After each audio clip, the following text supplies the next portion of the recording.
الحمد للہ الذی ہدانا سواء الطریق وجعل لنا التوفیق خیر رفیق والصلاة والسلام علی من ارسلہ ہدی وبالاہتداء حقیق ونورا به الاقتداء یلیق وعلی آلہ واصحابہ الذین صعدوا فی مناہج الصدق بالتصدیق وصعدوا فی معارج الحق بالتحقیق اما بعد فاعوذ باللہ من الشیطان الرجیم بسم اللہ الرحمن الرحیم رب اشرح لی صدری ویسر لی امری واحلل عقدۃ من لسانی۔ باب العلم انواریہ ایجوکیشنل سوسائٹی و جامعہ انواریہ حیدرآباد انڈیا کے زیر اہتمام شرح تہذیب کا قسطوار درس بفضلہ تعالی جاری ہے۔ آج کا درس وَإِن كَثُرَ فَإِن وُضِعَ لِكُلٍّ ابْتِدَاءً مُشْتَرَكٌ وَإِلَّا فَإِنِ اشْتَهَرَ فِي الثَّانِي فَمَنْقُولٌ يُنْسَبُ إِلَى النَّاقِلِ وَإِلَّا فَحَقِيقَةٌ وَمَجَازٌ۔ وَإِن كَثُرَ ما سبق میں یہ بات واضح کی گئی کہ کوئی مفرد ایسا ہوتا ہے جس کا معنی ایک ہوتا ہے اور کوئی مفرد ایسا بھی ہوتا جس کے معنی ایک سے زائد ہوتے ہیں۔ تو بتایا گیا کہ مفرد کا معنی ایک ہو تو اس کی تین قسم ہے: علم، متواتی، مشکک۔ مفرد کا معنی ایک سے زائد ہوں تو اس میں آج گفتگو ہونی ہے، مگر اس گفتگو سے پہلے کوئی مفرد ایسا ہوتا جس کا معنی ایک ہوتا ہے اور کوئی مفرد ایسا ہوتا جس کے معنی ایک سے زائد ہوتے ہیں۔ مثال کے طور پہ رجل مفرد ہے، اس کا معنی صرف ایک ہے جسے ہم مرد بولتے ہیں، جسے ہم آدمی بولتے ہیں۔ تو رجل اس کا معنی صرف ایک ہے، ایسے ہی زید اس کا معنی صرف ایک ہے، ایسے ہی مکہ اس کا معنی صرف ایک ہے، ایک مخصوص علاقے، ایک مخصوص شہر کا نام مکہ ہے۔ تو کوئی مفرد ایسا ہوتا جس کا معنی ایک ہوتا اور کوئی مفرد ایسا بھی ہوتا جس کے معنی کئی ایک ہوتے ہیں۔ مثال کے طور پہ عین، تو عین یہ مفرد ہے، اس کے کیا معنی ہیں؟ اس کے معنی آنکھ بھی ہے، چشمہ بھی ہے، گھٹنا بھی ہے، ذات بھی ہے۔ بہرحال تو عین ایک ایسا لفظ مفرد ہے جس کے کئی ایک معنی ہیں۔ تو یہ بات واضح ہو گئی کہ کوئی مفرد ایسا ہوتا جس کا معنی صرف ایک ہوتا جیسے کہ رجل، اور کوئی مفرد ایسا ہوتا جس کے معنی کئی ایک ہوتے ہیں، ایک سے بڑھ کر کے ہوتے ہیں۔ یہ بات صاف ہو چکی۔ تو اگر مفرد کا معنی ایک ہے تو اس کی تین قسم ہے جو گزر گئی۔ اگر مفرد کا معنی ایک سے زائد ہے، مفرد کے معنی ایک سے زائد ہیں تو یعنی معنی کے کثیر ہونے کے اعتبار سے، تعدد معنی کے اعتبار سے مفرد کی چار قسمیں ہیں۔ تعدد معنی کے اعتبار سے مفرد کی چار قسمیں ہیں۔ کیا کیا؟ مشترک، منقول، حقیقت، مجاز۔ کتاب میں ہم آئیں گے، لیکن کتاب میں آج کے درس میں یہی چار بات سمجھائی جانی ہے۔ تو پہلے اصل ان چاروں باتوں کو آپ سمجھ لیجئے، پھر شارح اسے کن الفاظ سے سمجھا رہے ہیں، کس طریقے سے سمجھا رہے ہیں، اس کے بعد ہم اسے دیکھیں گے۔ تو آج کے درس میں آپ کو سمجھنا ہے مشترک، منقول، حقیقت، مجاز۔ تو دیکھا آپ نے کہ متعدد معنی ہونے کے اعتبار سے اس کی 4 قسمیں ہیں۔ نمبر 1 مشترک۔ مشترک وہ مفرد ہے جس کے چند معنی ہوں، اور وہ ان معنی کثیرہ میں سے ہر ایک کے لیے ابتداءً الگ الگ وضع کے ساتھ موضوع ہو۔ اب جو یہ قیود آ رہے ہیں اس کا کیا فائدہ، شرح میں گفتگو کریں گے، ابھی صرف نفس تعریف کو آپ لیجئے کہ مشترک وہ مفرد ہے جس کے چند معنی ہوں اور وہ ان معنی کثیرہ میں سے ہر ایک کے لیے ابتداءً الگ الگ وضع کے ساتھ موضوع ہو، جیسے کہ عین، کہ اس کے چند معنی ہیں، آنکھ بھی، چشمہ بھی، سونا بھی، گھٹنا بھی، ذات بھی، اور ہر ایک کے لیے ابتداءً الگ الگ وضع کے ساتھ یہ وضع کیا گیا، لہذا عین مشترک ہے۔ دوسری قسم منقول ہے۔ منقول وہ مفرد ہے جو پہلے ایک معنی کے لیے وضع کیا گیا، پھر مناسبت کی وجہ سے دوسرے معنی میں استعمال ہو کر مشہور ہو گیا اور پہلا معنی چھوڑ دیا گیا، تو یہ منقول ہے۔ جیسے لفظ صلاۃ کہ واضح نے اس کو پہلے وضع کیا تھا، کس کے لیے؟ دعا کے لیے، پھر اسے نقل کر لیا گیا نماز کے لیے، دونوں میں مناسبت کی وجہ سے، اور یہ لفظ صلاۃ نماز کے معنی میں مشہور ہوا اس طور پر کہ دعا میں اس کا استعمال ترک ہو گیا۔ ترک ہونے کا مطلب یہ ہے کہ جب قرینے سے خالی کر کے صرف صلاۃ بولا جاتا ہے تو ذہن نماز کی طرف جاتا ہے، دعا کی طرف نہیں جاتا، یہ ہے منقول۔ تو منقول وہ مفرد ہے جو پہلے ایک معنی کے لیے وضع کیا گیا ہو، پھر مناسبت کی وجہ سے دوسرے معنی میں استعمال ہو گیا ہو، استعمال ہو کر مشہور ہو گیا ہو اور پہلا معنی چھوڑ دیا گیا ہو، جیسے صلاۃ۔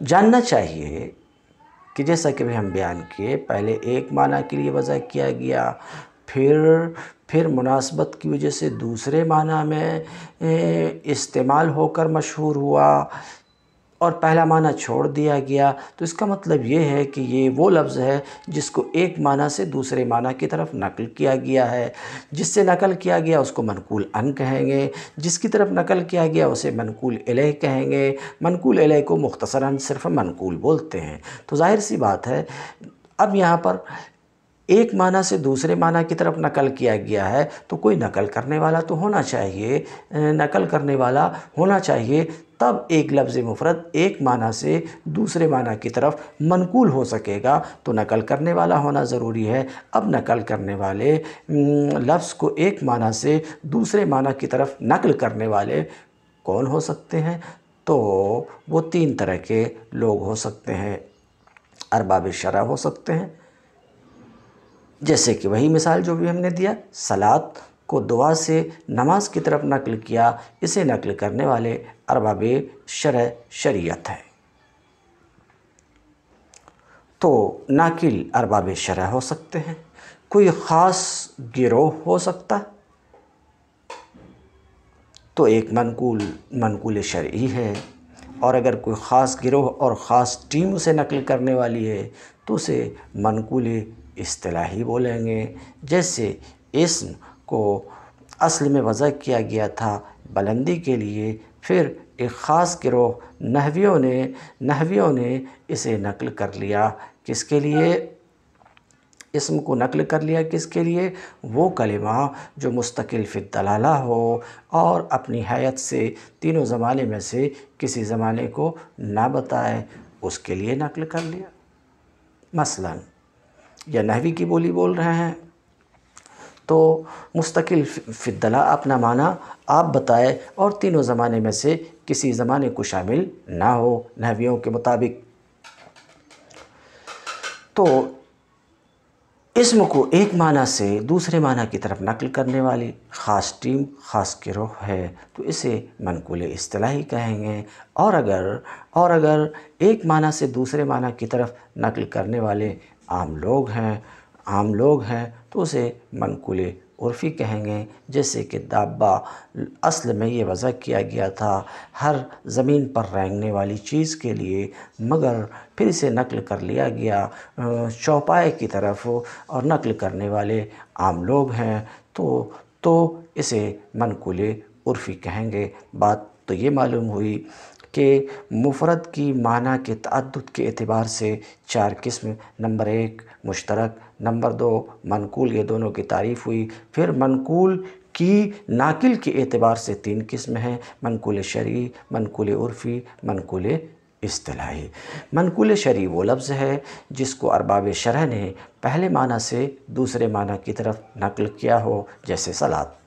منقول عرفی وہ لفظ ہے جس کو عام لوگوں نے پہلے معنی سے دوسرے معنی کی طرف نقل کیا ہو، جیسے لفظ دابہ جو پہلے زمین پر رینگنے والے ہر جانور کے لیے وضع ہوا تھا، پھر چوپائے کے لیے استعمال ہو کر اسی معنی میں مشہور ہو گیا۔ نمبر 3 منقول اصطلاحی۔ منقول اصطلاحی وہ لفظ ہے جس کو خاص جماعت نے پہلے معنی سے دوسرے معنی کی طرف نقل کیا ہو، جیسے لفظ اسم۔ تو یہ 2 قسمیں ہوئیں۔ تیسری قسم مفرد کی معنی کے تعدد کے اعتبار سے حقیقت ہے۔ حقیقت وہ لفظ ہے جو اپنے معنی موضوع لہو میں مستعمل ہو۔ حقیقت وہ لفظ ہے جو اپنے معنی موضوع لہو میں استعمال کیا گیا ہو، جیسے لفظ اسد حیوان مفترس میں۔ اور مجاز وہ لفظ ہے جو اپنے معنی موضوع لہو کے غیر میں استعمال کیا گیا ہو، مستعمل ہو، جیسے اسد بہادر مرد میں۔ تو یہ مفرد کی 4 قسمیں ہیں معنی کے تعدد کے اعتبار سے، اور یہی 4 قسم آج کے درس میں آپ کو سمجھنا ہے، اور اصل بات آپ کے سامنے رکھ دی گئی۔ اب شارح اسے کس طریقے سے ادا کرتے ہیں، شارح کی عبارت کو آئیے حل کرتے ہیں۔ وَإِن كَثُرَ متن کی عبارت، قولہ وَإِن كَثُرَ، مصنف کا قول وَإِن كَثُرَ أي اللفظ، ضمیر لفظ یعنی لفظ مفرد، ان كثر اللفظ أي لفظ المفرد، لفظ مفرد کثیر ہو، مطلب یہ ہے کہ لفظ مفرد کا معنی اگر کثیر ہو، کیونکہ ما سبق میں کہا ان اتحد معنی ہو، لفظ مفرد کا معنی اگر ایک ہو، وَإِن كَثُرَ لفظ مفرد کا معنی اگر کثیر ہو، یہ ہے۔ تو کہتے ہیں ای لفظ یعنی ان كثر معنی ہو، مفرد کا معنی اگر کثیر ہو، کثیر کا مطلب آپ سمجھ چکے کہ کوئی مفرد ایسا ہوتا جس کے معنی ایک سے زائد ہوتے ہیں، جیسے کہ عین۔ اگر اس کا معنی کثیر ہو، المستعمل ہو فیہ، یہ کس بات کی طرف اشارہ ہے؟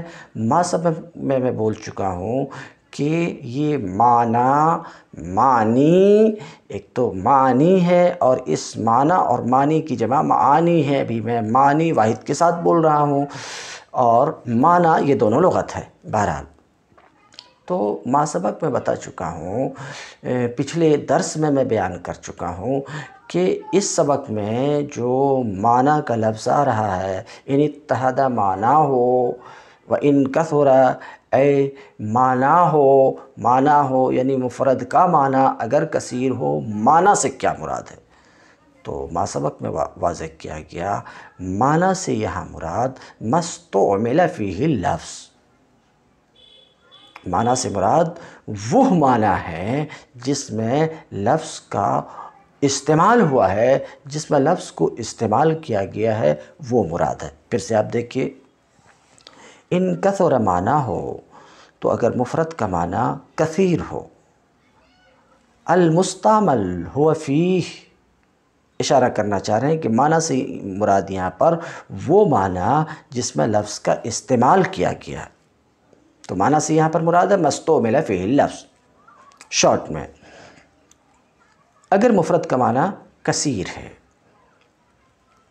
فلا یخلو اما ان یکون موضوعا لکل واحد من تلک المعانی ابتداء بوضع علی حدۃ او لا یکون کذالک۔ اگر مفرد کا معنی کثیر ہے تو یہ دو حال سے خالی نہیں ہے کہ مفرد ان معنی کثیرہ میں سے، معنی کثیر ہیں اس کے، ان معنی کثیرہ میں سے ہر ایک کے لیے ابتداءً الگ الگ وضع کے ساتھ موضوع ہوگا یا ایسا نہیں ہوگا۔ ابتداءً الگ الگ وضع کے ساتھ لفظ کا موضوع ہونا، یہ کیا ہے پہلے یہ سمجھائیے، پھر مشترک سمجھائیے گا۔ سوال آپ کا، ابتداءً کا مطلب یہ ہے کہ لفظ کی جب ایک معنی کے لیے وضع ہوئی، بات سمجھ رہے، تو لفظ کے ایک معنی کسی ایک معنی کے مقابل میں وضع کے وقت اس بات کا کہیں سے کوئی خیال نہیں کہیں سے کہ یہ لفظ ایک دوسرے معنی کے لیے بھی وضع کیا گیا ہے، تو ایک وضع میں دوسرے وضع کا کہیں سے کوئی پاس اور لحاظ نہیں ہے، تو یہ ابتداءً وضع ہے۔ اب اگر ابھی بھی نہیں سمجھ میں آ رہی ہے تو اس کو ذرا سا آگے بڑھ کر کے مثال کے طور پر ابھی آپ نے دیکھا کہ صلاۃ ایک لفظ ہے، اس کا معنی نماز بھی ہے اور دعا بھی ہے، اس کا معنی نماز بھی ہے دعا بھی ہے، تو دعا بھی ہے، مگر ظاہر سی بات ہے کہ یہ لفظ صلاۃ نماز کے لیے ابتداءً وضع نہیں ہوا، بلکہ اس کی وضع ہوئی تھی ابتداءً دعا کے لیے، پھر اس معنی میں اس کا استعمال ہوا دونوں معنی کے درمیان مناسبت، نماز اور دعا میں مناسبت کی وجہ سے وہاں سے نقل کر لیا گیا ہے، تو اب نماز کے لیے ابتداءً موضوع نہیں ہے، تو کسی لفظ کے کسی معنی کے لیے ابتداءً وضع کا مطلب یہ ہے کہ جب لفظ کی ایک معنی کے لیے وضع ہو رہی ہے تو اس وضع کے وقت میں اس بات کا کہیں سے کوئی خیال نہیں کہ اس لفظ کی کسی دوسرے معنی کے لیے بھی وضع ہے، اس بات کا کوئی پاس و لحاظ نہ ہو، یہ ہے ابتداءً وضع۔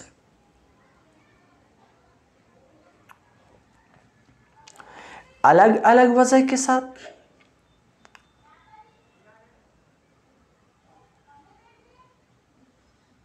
الگ الگ وضع کے ساتھ، اس پر ابھی ہم نیچے گفتگو کریں گے۔ بہرحال تو گفتگو اس میں ہو رہی تھی کہ مشترک وہ مفرد ہے جو معنی کثیرہ کے لیے موضوع ہو، یعنی معنی کثیرہ میں سے ہر ایک کے لیے ابتداءً الگ الگ وضع کے ساتھ موضوع ہو، تو یہ مشترک ہے۔ اب ذرا سا شرح کی عبارت ہم دیکھتے ہیں، شارح کیا کہتے ہیں، اما یکون موضوعا لکل واحد من تلک المعانی، تو مفرد کا معنی اگر کثیر ہے تو یہ دو حال سے خالی نہیں کہ ان معنی کثیرہ میں سے ہر ایک کے لیے یا تو ابتداءً الگ الگ وضع کے ساتھ موضوع ہوگا یا ایسا نہیں ہوگا۔ اگر اول ہے تو مشترک ہے، دوم ہے تو آگے گفتگو ہے۔ اما ان یکون موضوعا لکل واحد، اما ان یکون موضوعا لکل واحد، یا تو یہ لفظ موضوع ہوگا ان معنی میں سے ہر ایک کے لیے۔ مصنف کا قول لکل واحد، یہ جو قید ہے اس قید کی وجہ سے، لکل واحد کی وجہ سے حقیقت و مجاز خارج ہو گئے کہ ان معنی میں سے ہر ایک کے لیے ابتداءً وضع کیا گیا، حقیقت و مجاز مشترک سے خارج ہو گئے، کیونکہ حقیقت و مجاز میں جو وضع ہے صرف ایک معنی کے لیے ہے، ہر ایک کے لیے نہیں ہے، اور وہ معنی حقیقی ہے، معنی مجازی نہیں ہے۔ مثلاً اسد کی وضع صرف حیوان مفترس کے لیے ہے، بہادر مرد کے لیے نہیں ہے۔ تو کیا کہہ رہے ہیں کہ مشترک وہ لفظ مفرد ہے جو معنی کثیرہ میں سے ہر ایک کے لیے ابتداءً موضوع ہو، تو ہر ایک کی قید لگا کر کے حقیقت و مجاز کو نکالنا ہے مشترک سے۔ کیونکہ حقیقت و مجاز میں جو وضع ہے وہ ایک معنی کے لیے ہے، اور معنی حقیقی ہے، وہاں معنی مجازی کے لیے وضع نہیں ہے۔ تو ان معنی میں سے ہر ایک کے لیے لفظ موضوع ہوگا ابتداءً کی قید جو لگا رہے ہیں، ابتداءً کی قید سے منقول خارج ہو جاتا ہے۔ ابتداءً کی قید سے کون خارج ہوگا؟ منقول خارج ہوگا، کیونکہ اگرچہ منقول ان اور منقول الیہ یہ لفظ کا موضوع ہے۔ صلاۃ کو اپنے سامنے رکھیے، اس کے معنی دعا اور نماز کو اپنے سامنے رکھیے، تو یہ صحیح ہے کہ منقول ان اور منقول الیہ سمجھ رہے ہیں یہ لفظ کا موضوع ہے، یہ صحیح ہے، لیکن وضع ہر ایک کے لیے ابتداءً نہیں ہے، بلکہ ابتداءً جو وضع ہے صرف کس کے لیے ہے؟ منقول ان کے لیے ہے۔ تو مشترک کسے کہتے ہیں؟ ان معنی میں سے ہر ایک کے لیے ابتداءً موضوع ہو، تو ابتداءً کی جب قید لگائے تو منقول خارج ہو گیا۔ کیونکہ منقول ان منقول الیہ یہ لفظ کا موضوع ضرور ہے، لیکن وضع ان دونوں میں سے ہر ایک کے لیے منقول ان منقول الیہ میں سے ہر ایک کے لیے ابتداءً نہیں ہے، بلکہ ابتداءً صرف منقول ان کے لیے ہے۔ تو ابتداءً کی قید سے منقول خارج ہو گیا، کہتے ہیں بوضع علیحدہ، الگ الگ، ابھی میں وعدہ کیا تھا الگ الگ وضع کے ساتھ موضوع ہو، الگ الگ وضع کے ساتھ موضوع ہو، یعنی ان معنی متعددہ میں سے ہر ایک کے لیے کہتے ہیں الگ الگ وضع کے ساتھ موضوع ہو۔ تو یہ الگ الگ وضع کے ساتھ موضوع ہونے کا مطلب یہ ہے، الگ الگ وضع کے ساتھ موضوع ہو تو مصنف کے قول علیحدہ، مصنف کی قول علیحدہ سمجھ رہے ہیں اس سے خارج ہو رہا ہے۔ کون خارج ہو رہا ہے؟ کہتے ہیں جس کی وضع عام ہے، یہ خارج کرنے کے لیے ہے اس کو جس کی وضع عام ہے اور موضوع لہو خاص ہے، جیسے کہ اسماء اشارات اور مضمرات۔ اسماء اشارات اور مضمرات کہ ان کی وضع عام ہے، موضوع لہو خاص ہے، تو الگ الگ وضع کے ساتھ موضوع نہیں ہے۔ تو علیحدہ کی قید سے، مصنف علیحدہ کے لفظ سے، علیحدہ کی قید سے اسماء اشارات اور مضمرات خارج ہو گئے۔ تو مشترک کی کیا تعریف ہوئی؟ مشترک وہ لفظ ہے جو معنی کثیرہ میں سے ہر ایک کے لیے ابتداءً الگ الگ وضع کے ساتھ موضوع ہو۔ اولا یکون کذالک، یا ایسا نہ ہو، دو صورت قائم کیے تھے کہ وہ مفرد جس کا معنی کثیر ہے یا تو معنی کثیرہ میں سے ہر ایک کے لیے ابتداءً موضوع ہوگا، اولا یکون، یا ان معنی کثیرہ میں سے ہر ایک کے لیے ابتداءً موضوع نہ ہوگا۔ والاول، اول یعنی ابتداءً موضوع ہو۔ اول کو مشترک کہا جاتا ہے، جیسے کہ عین یہ ابتداءً الگ الگ وضع کے ساتھ، ابتداءً الگ الگ وضع کے ساتھ موضوع ہے باصرہ کے لیے، آنکھ کے لیے، سونے کے لیے، گھٹنے کے لیے اور ذات کے لیے۔ وعلی الثانی، اور دوسری تقدیر پر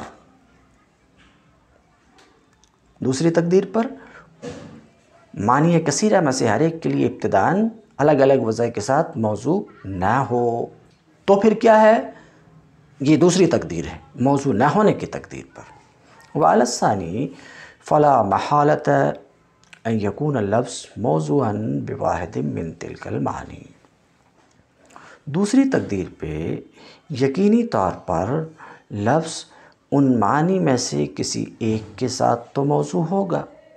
اولاً لفظ معنی کثیرہ میں سے ہر ایک کے لیے ابتداءً الگ الگ وضع کے ساتھ موضوع ہوگا تو مشترک ہے، نہیں ہوگا تو کیا ہے، اس میں گفتگو ہونی ہے۔ مگر وعلی الثانی دوسری تقدیر پر اس کے بعد جو شارح یہ عبارت لا رہے ہیں فلا محالۃ ان یکون اللفظ موضوعاً، اس عبارت سے شارح کا مقصد اس حسب پر پڑھنے والے اعتراض کو دور کرنا ہے